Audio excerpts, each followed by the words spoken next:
good evening, and welcome to QI, the home from home of the discerning couch potato. Plumping my cushions tonight are Phil Jupitus, Joe Brand, Jessica Stevenson,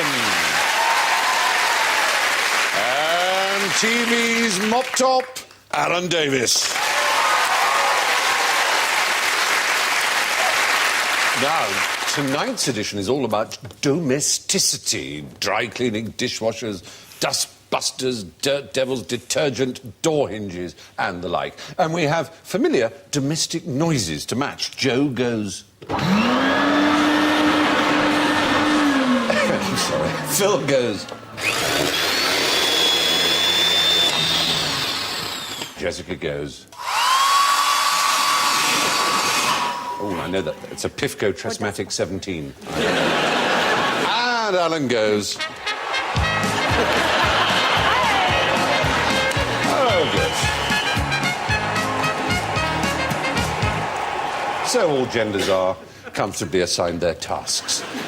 Tell me something interesting now about dry cleaning. They put your clothes on the radiator and then they fold them. Well, no, that's interesting, because... You're saying dry cleaning is therefore well named? Yeah. Well, there's steam. Is there steam involved? Not steam, no, but it's a wet clean. It's just not water. It's a chemical solvent, perchloroethylene, known as perk.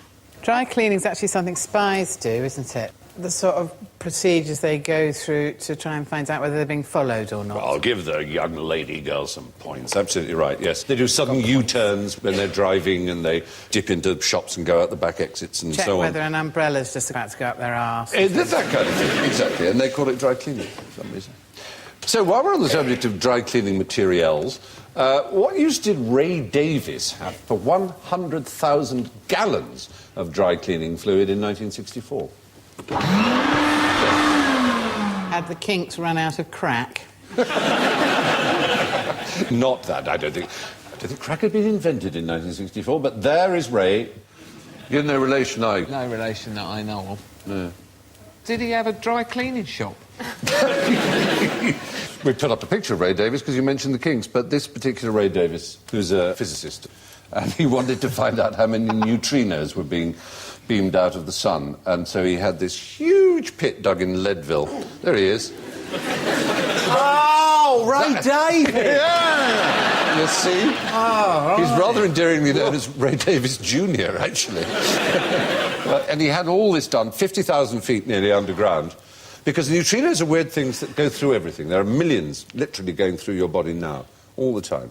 They have no mass. They go through light years thickness of lead, just like that, without leaving a trace. So this Mr Davis here, as we have a panel of ladies tonight for a change, Stephen, hot or not? What do you reckon? Would you? I think he is hot. Yeah? Waiting under the sun and to count the after a few neutrinos. pints of dry cleaning fluid, Would you have a crackertip?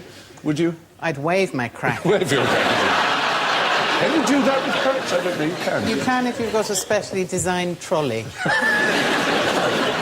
Well, the reason he had this dry cleaning fluid is there's lots of chlorine in perchloroethylene, and one neutrino will change it to one atom of argon, so you can know how many neutrinos have hit it, and then you know how much neutrino activity is coming from the Is this sun. every time you talk like this, can a physicist do a shot? Is this some kind of bizarre physics drinking Well, game? it is. No, it's at the very basis of all our understanding of the universe, is to try and understand the neutrino. So is it... Just run it by me again. You've got neutrinos streaming, solar neutrinos, streaming from the sun. Solar neutrinos. Billions and billions and billions But if neutrinos a are second. everywhere, how do you distinguish between the solar neutrinos and any other neutrinos? I'm sorry, I just... You know, you're so right. They are essentially invented to make the mathematics of modern physics work. Right. Some people believe they really are the secrets of the entire I am universe. finding this absolutely fascinating, but if we could have the picture of Ray up again, I think the most extraordinary thing, a bloke in marigolds, I think that... He's only got yellow because probably Mrs Davis got them. I've got your new work gloves, Ray. Are the neutrinos going through me now? Yes, dear. I can never feel them. What did he do with all the dry cleaning fluid afterwards? Did he then It's a open a dry very good cleaning point, because shop? it's hazardous waste. Chuck it in the river. Probably. It was deep down in the ground. It's probably still there in Leadville. Leadville, South Dakota, rather than Leadville, Colorado, I believe. Oh, he's American, is he? Ah, yeah, you see. But he doesn't look American. I know what you mean. He looks like Stanley he looks like Unwin. he's in a shed in Gloucestershire. He's not a howdy, is he? He's a hello. I'm right. But he has one thing that he is in the Guinness Book of Records. The biggest penis in physics. Oh, dear. No. He was the oldest ever winner of the Nobel Prize. 88 years old, he won the Nobel Prize. I think he is related to me, actually. You see, Yeah, the Nobel Prize winner. I've heard of him at Christmas. Your cousin Ray won a Nobel Prize. Are you busy? Of course you're not. A little more domestic science now, I think. What was the propulsion system used for the very first vacuum cleaner? Oh, my dear Phil. Mr. Kingdom Brunel, I believe, fashioned a 95-ton steam-powered Hoover that sucked his entire house into it. Which is why, when you see those photos of him by the big chains, he always looks so grumpy. Because he has to get in the bag every night to go to bed. Where do you think... I'll turn to the girls, because you'll know far more about vacuum cleaners. I'm joking, of course, it's post-ironic something or other. Which country do you think first saw it? I think it was in England. It was, it's I correct. think it was like a couple of really energetic hamsters sort of running round on a wheel. Well... Someone thrashed them. They were horse-drawn. The horses weren't actually powering the vacuum. Horse-drawn The first Hoover? one was a horse-drawn Hoover. Why would that be, do you imagine? Is it farming related? Not farming related. It was simply that they were so vast. You couldn't sell an individual one to a house. It was a cleaning service done from the street. Obviously, the hoses went in through the window. And the clever thing was he had transparent tubes, so everybody would gather around and watch the dust being sucked in and go, ooh, and ah, and hurrah. Do you do hoovering? Do you hoover? Do you hoover? Do you hoover? Brenda Hoover's in my... Brenda. She's your... Whilst listening to the soundtrack of Mamma Mia on an iPod. Wearing nothing but frilly panties? She's 59. I have a quotation for you here, specifically for you, Joe. How do you know if it's time to wash the dishes and clean your house? Oh, because bubonic plague has broken out? This is a quotation from a dictionary of comic quotations, and the author of the quotation is one Joe Brand. Oh, that one. She's crap. The other is, look inside your pants. If you find a penis in there, it's not time. There you are. Do you remember saying that? I think that's my grandmother. She's always saying things like that. Anyway, there's your vacuuming. Hubert Cecil Booth, 1903, he invented it. He was from Gloucestershire. But from housework, I think, to homework. Complete the following sentence using the appropriate adverb. That's the word that usually ends in ly. So, the first practical dishwasher was invented to wash dishes more quickly. Yes. Oh, dear, no. Thoroughly. Not thoroughly. Cleanly. Oh, dear. Firing them up now. You're doing well on the adverbs. Yes, I've But used it's several neither adverbs. quickly nor cleanly. More often than women could be asked to. Daily. Not more. See what I did there? Not more daily, no. It's Steamily. Profoundly. Slowly. not more slowly, but Fastly. Safely. safely is the right answer. Well done. Well done, Jessica. Excellent. Yeah. The inventor was an American woman, and she was very rich, so she didn't need to wash the dishes herself. So it wasn't done as a labour. Mrs. Hotpoint. Her name was Cochrane. Oh, mama! Joe.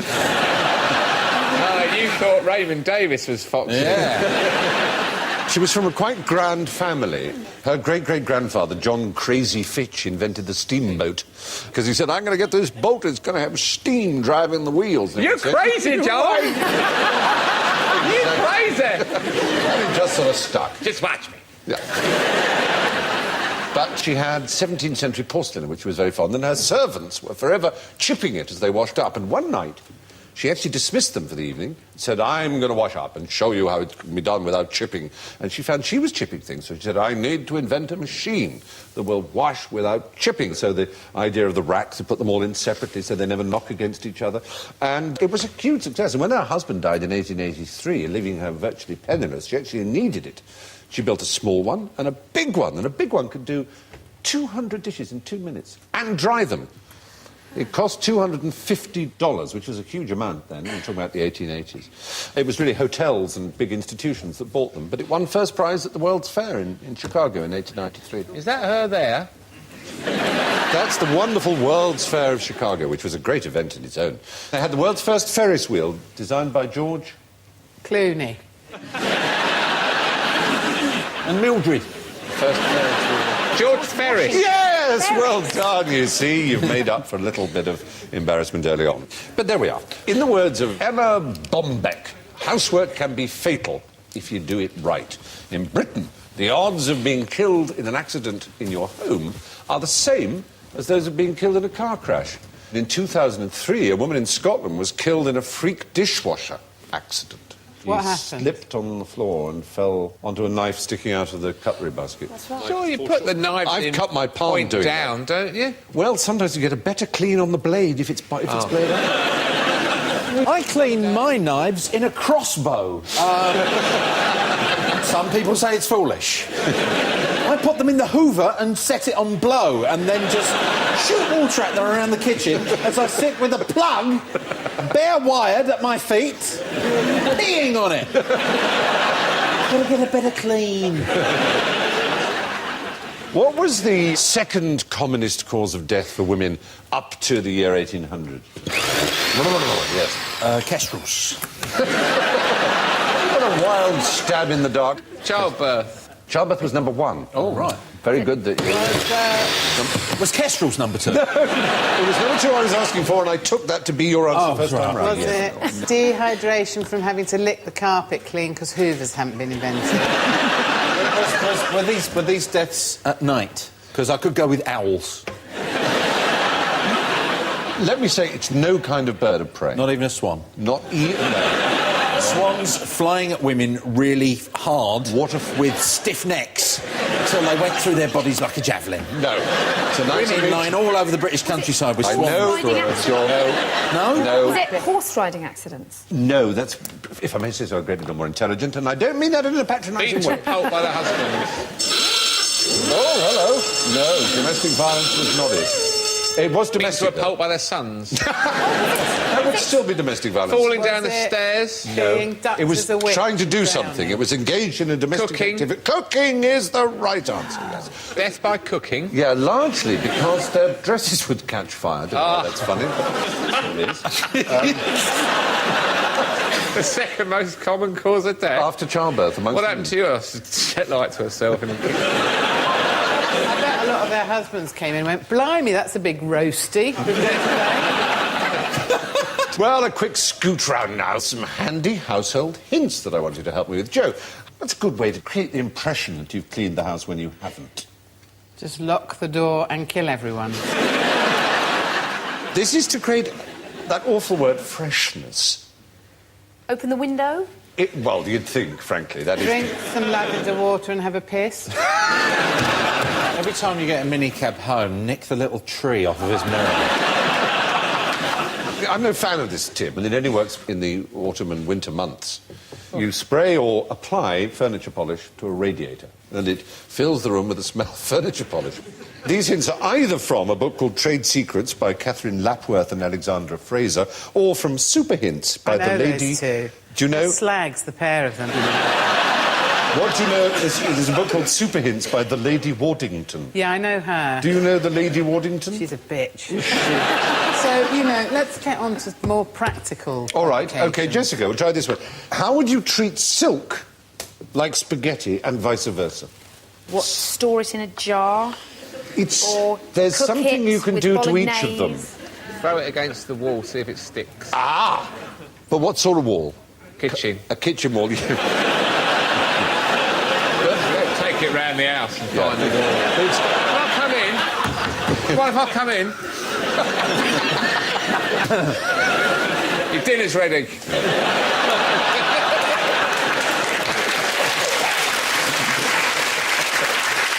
Whereas in the case of silk, why would you throw silk against the wall? Well, Having a passion, fit, you know. You'd throw silk against a brick wall. It would stick if it... If it was silk. If it were silk, exactly. It's a test to see if it's not polyester or good. crimplin or something. But it's ruined then, once you've peeled it off again. Well, it doesn't stick like spaghetti. It just catches and you just pull it off. Took the paint off my kitchen wall, the spaghetti. Yes, but the silk wouldn't take anything off your brick wall. That's all vice versa. Nonetheless, Brenda wouldn't chance it now. No. If she saw any silk stuck on the wall, she'd leave it. So, Phil, what would you clean with A, a stick of rhubarb? Dog's arse, next. A dog's arse, right. Right. Get it right in there. Get it in. One use per stick of rhubarb? I wouldn't be putting it in the crumble if that's what you're asking. No. Brown sauce is Brown our next sauce? one, yes. I'm bracing myself for the sirens, but coins. Window. Yeah, they would clean them. No, windows, no, I don't think. No. Not windows. No. No, really, I mean, coins was a good answer. I mean, copper and brass, yeah. But I don't want you to get all excited and think, my God, I've got 2 points for that, because actually the rhubarb sticking it up a dog's ass is not right. Some people say aluminium saucepans come up lovely with the rhubarb, but certainly silver. Silver does very well. Clean silver with rhubarb? How do you do that with a sort of stick? I mean, Yeah, you just rub it in like that and then you buff it off. Because if I walked into a room and saw a man rubbing rhubarb on my silver, I would beat him to within an inch of his life and call the police. And then you walk in there and he's doing what you've recommended. Morning. The dog's in the other corner looking a bit nervous. Well, anyway, it seems to be true. These are good, ecologically sound things. We may have to return to the days when we used lemon and vinegar and brown sauce. I'd never get my coppers out my pocket and think they look a bit dull. You're the ones who suggested coins. I was saying a kettle, for example, or any other... No one has a kettle like that. What are you plugging that? Look at it. We don't all live in a fluffy, duffy Dickensian world of charm like you. Oh, there goes the kettle. And on the Arga. It's a perfectly sensible way of cooking food and preparing meals, and it keeps the kitchen warm. It's so... I wonder if f***ing Twinings had you, pal. It was... I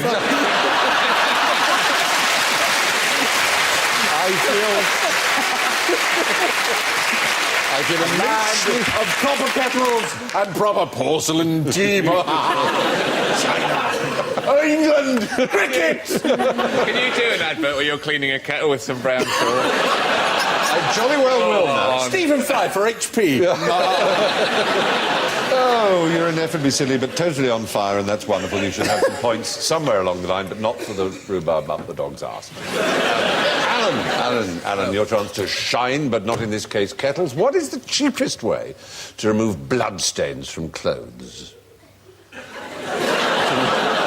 Let's imagine if you cut yourself shaving and you get a spot there. The cheapest way? Yeah. Right, you have to go down the river and beat it on a rock. Quicker than that. I mean, keep the shirt on almost. Hot water, spit. Oh, you're right. Your own saliva. Yeah. Suck it out. Can I just say I'm so impressed you've got a picture of my husband in our fantasy set. What do you wear in this scene? I sort of kind of chop one of my limbs off and kind of make myself white and just lie there like this. And he comes looms in, gives me an injection, cleans me arse with a bit of rhubarb, and then we watch Neighbours. It's great. You see, there's no need to go out on the town beating people up and drinking Bacardi breezes. You can have innocent time. So, I know about hoodies and pikeys and chabs.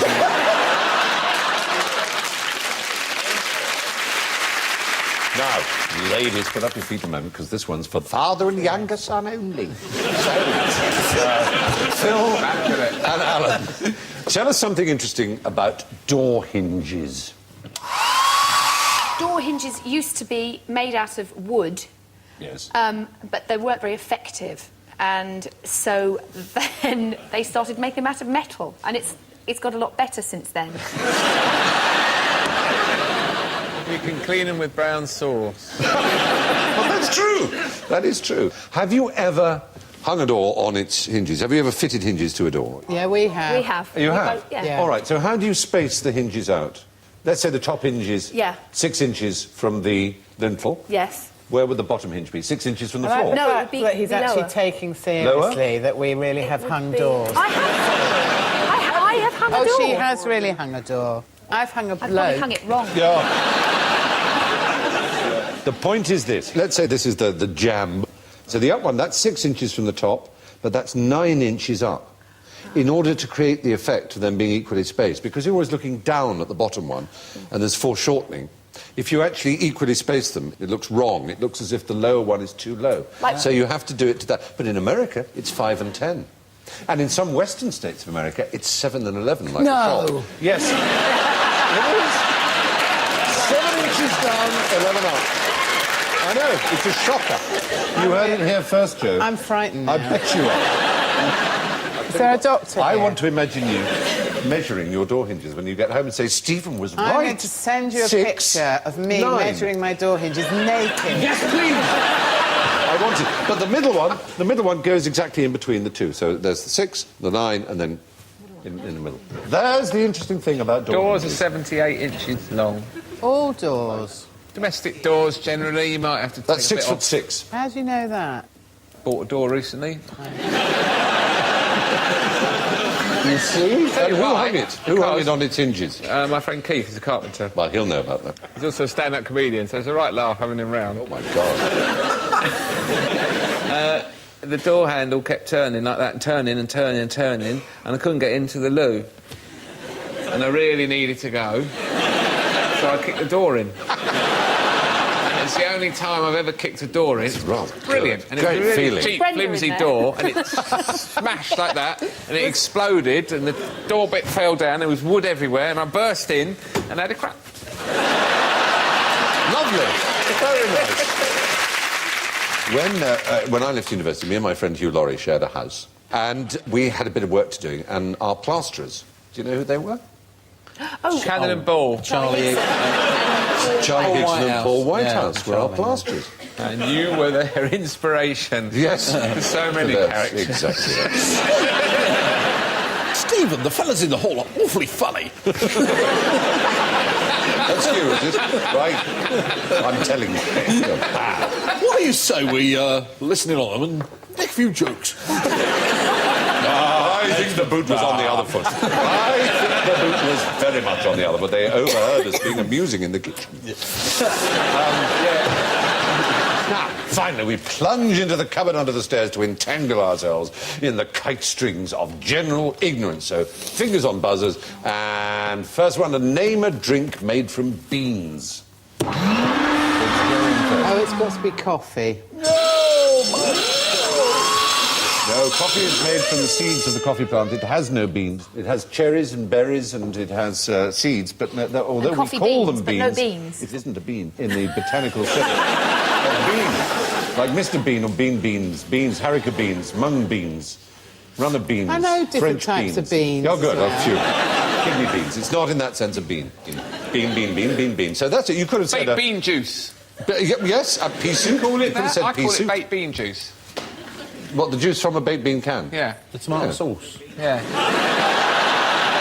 It's sugar. It's sugar and water and tomato So, sauce. Brainiac, what can we clean with that? The researcher's out the back now, sticking flowers in it, pouring it over dogs. Do you know, I was at university, there was a young man who was called Heinz. I knew it wasn't his real name because he was actually an Etonian, rather sort of blonde-y guy. Really nice. Oh, hi, really super guy. Very funny. Everything was hilarious. God, that's really funny, actually. Seriously funny. He was really nice. And I asked a friend who'd been at school with him, I said, oh, yeah, his name's William or Piers or Hamish or whatever, you know. I said, why does everyone call him Heinz? He said, no one, it was at school. Somebody burst into his room without knocking and he had a mound of baked beans all over his knob and he was wanking in it. So this poor guy is called, and everyone's called him Heinz. He went, hi, yeah, absolutely, yes, yeah, Heinz. I used to put boiling hot cheese on top of my beans. I hope you didn't. On top of your beans. Thank God for that. This bean's a euphemism in this case. When you go in and he's there, what do you say in that situation? Sorry. Black pepper, sir.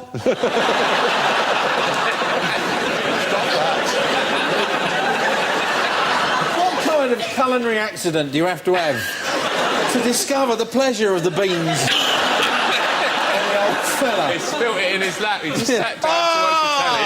He went, oh, no. Mind you.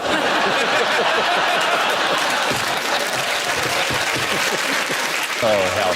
So, yes, pea soup, you could have said, of course, is something you drink that's made from beans. Coffee is really a fruit and made from seeds, not beans. Now, have you ever slid down a banister? Yes.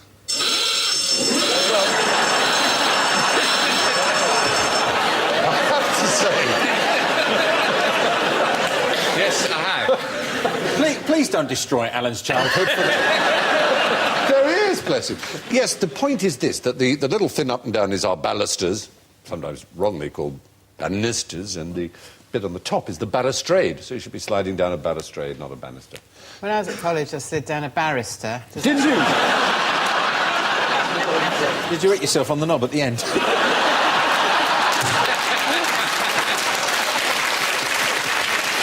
Very good indeed. Anyway, and now, for 200 points, what did Wordsworth smell? Well, daffodils, obviously. Oh, dear, that's minus. Clouds. He smelt clouds. Smelt clouds? No, he didn't. When he wandered lonely as one, he didn't, no. The answer, I'm afraid, is nothing. He was anosmic. He had no sense of smell at all. He could not smell anything. Yeah, it was Robert Southey and various others reported on this. He had no Is that why sense he's of smell. looking kind of worried? He is looking very worried there. Well, what does it smell like? He only makes 2 references to smells in all his poems. You can be congenitally anosmic, or you could get it from a bang on the head, or occasionally from vitamin A deficiency. So it's time, ladies and gentlemen, one and all, to look at the scores. Do you know, for the first time on the show, and she's the outright winner with -3, it's Jessica Stevenson! Phil comes in second for the men with -4! And Joe, third place with -18. Oh! That means the man who'll be cleaning the studio and waxing the floor is none other than Alan Davies on -64.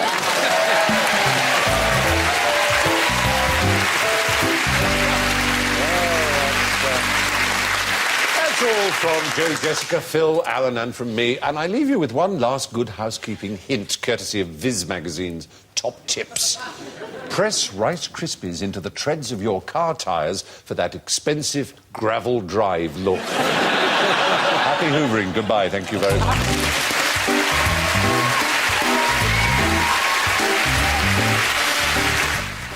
And you can see the QI Christmas special over on BBC 4 now. Or you can see it here on BBC 2 next Friday at 10.